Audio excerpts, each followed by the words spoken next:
Maintenant, nous allons parler de la Suisse. Nous avons ici là une initiative intéressante. Donc, nous avons maintenant, nous sommes en retard et je sais qu'en Suisse, vous aimez bien être à l'heure. Monsieur Freimüller nous parvient de Hyundai en Suisse. C'est donc une innovation intéressante. Vous avez donc mis en œuvre des camions à hydrogène pour les livraisons.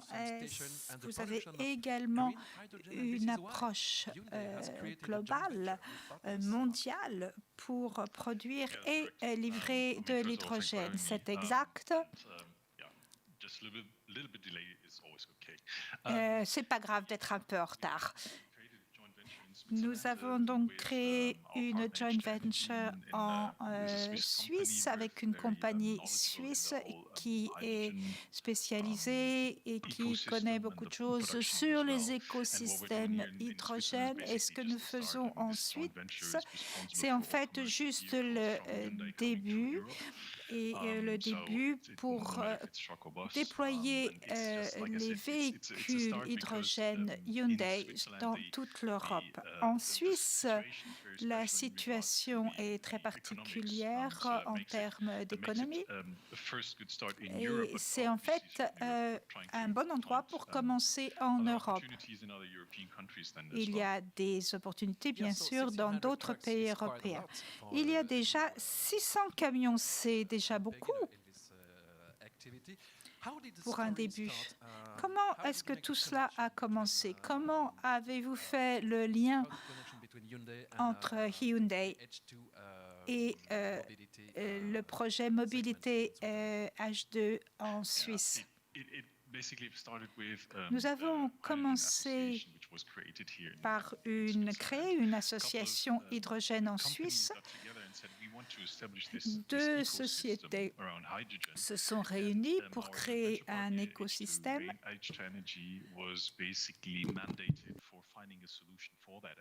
Et nous avons trouvé des partenaires. Et à Hyundai, nous avons trouvé que c'était une offre parfaite pour nous pour pouvoir mettre un pied sur le marché hydrogène.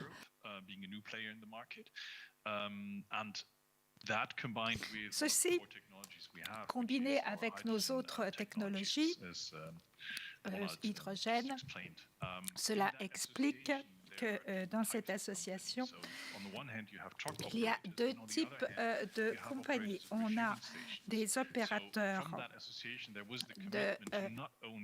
have the trucks in operation, but also to build up the infrastructure accordingly. And that basically solves this chicken-egg dilemma. Et ça résout donc le problème de la poule et de l'œuf en ce qui se concerne la demande et la disponibilité. Donc, quand la disponibilité de la solution et le produit et la demande existent en même temps, ça nous permet de fournir des camions et la distribution, et ça permettrait de démarrer le système. Les premiers camions sont déjà sur la route et il y a bien entendu maintenant le problème des stations. On a jusqu'à 20 camions sur la route et qui n'ont pas eu besoin de faire le plein sur une semaine. Il y a un plan de déploiement, de construction de stations d'hydrogène. Ce n'est pas nous qui en sommes responsables, ce sont des partenaires de l'association hydrogène. Et il y a des compagnies qui sont les opérateurs de ces stations. Et les pompes doivent évidemment être aux normes. Est-ce que c'est un modèle qui peut être répliqué dans les autres pays? Ça dépend peut-être des taxes et également des règlements. Il y a deux aspects ici. C'est la situation en Suisse d'un point de vue financier c'est une assez bonne situation car on peut commencer un écosystème en Suisse. Également le prix du diesel qui est plus élevé en Suisse qu'en dans les autres pays européens. Et quand on fait un comparatif, on s'aperçoit que c'est effectivement plus élevé. Il y a également le prix au kilomètre qui comprend tout, qui comprend également l'hydrogène.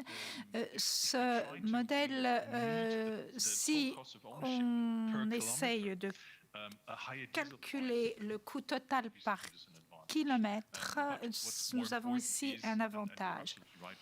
Et ce qui est plus important, et vous avez raison de le mentionner, la vignette, en fait, et ce que vous payez pour votre vignette dépend du nombre de votre kilométrage. Donc, il y a des véhicules qui ne sont pas obligés de payer une taxe routière ou une vignette. Ça dépend du kilométrage que vous réalisez. C'est une opportunité d'intégrer cela pour intégrer aux clients que si vous avez un véhicule qui ne produit pas d'émissions, vous ne payez pas cette taxe, cette vignette. Donc, en fait, cela élimine petit à petit les camions diesel. Est-ce que cela peut être répliqué ailleurs dans d'autres pays européens? Ça, c'est une autre question.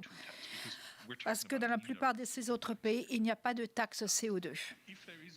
S'il y en a une, elle est beaucoup plus faible. Il y a un écart ici, un écart que nous devons combler et qui peut être comblé par des subventions, des fonds pour la création d'écosystèmes. La question, c'est une question que nous sommes en train de discuter avec les différents gouvernements pour suggérer des programmes qui aient du sens. Et l'aspect financier inclut également qu'il y a aussi un aspect mobilité.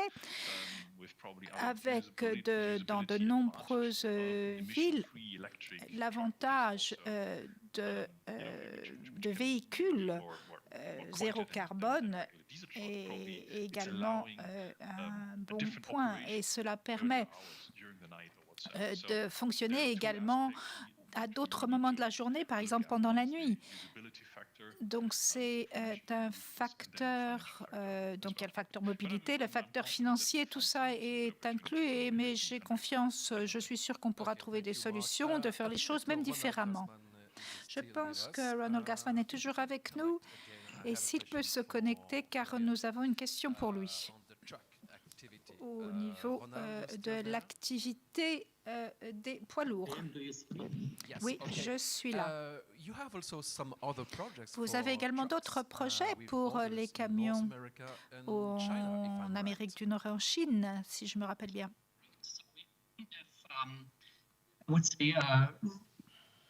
Nous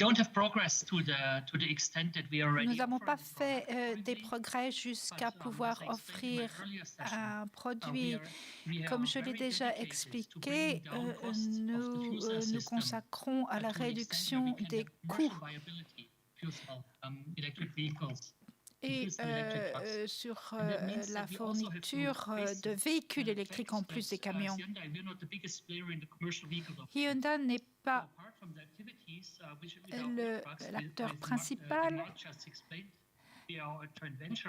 Nous avons une joint venture en Europe et nous recherchons des partenaires sur le marché des poids lourds pour nous aider à mettre des produits sur le marché et également avec des partenaires dans les domaines automobiles et non automobiles pour pouvoir monter sur l'échelle.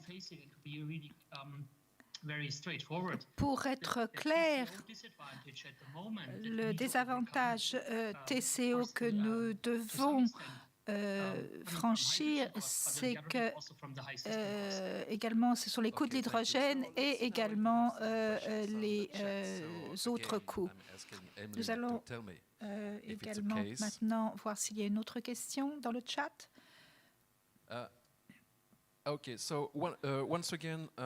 une fois, nous avons une question sur le nombre de stations pour faire le plein d'hydrogène qui sont actuellement disponibles et qui sont prévues. En fait, on voudrait bien réentendre. Alors,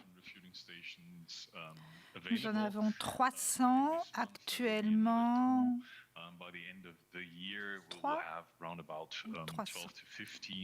Nous en aurons donc, à la fin de l'année, nous en aurons 10 à 15 et on devrait arriver à 70-80. Excusez-moi, c'était trop au début. Donc c'était la seule question. Merci aux personnes.